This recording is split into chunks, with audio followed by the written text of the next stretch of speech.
সাইয়েদনা মুসা আলাইহিস সালাম জিজ্ঞেস করলেন, ইয়া রাব্বি, আল্লাহ আপনার কি ঘুমে ধরে না?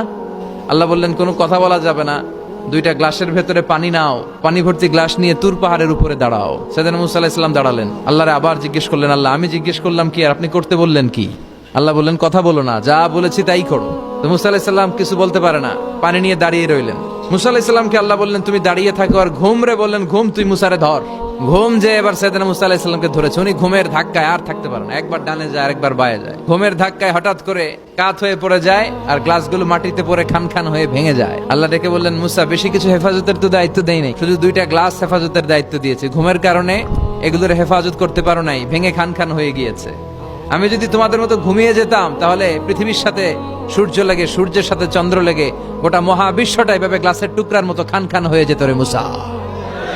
এজন্য লা তাখুযুহু সিনাতু ওয়ালা নাওম, আমার ঘুমেও ধরে না, ঘুমের আগে যে তন্দ্রা আসে ওইটাও ধরে না।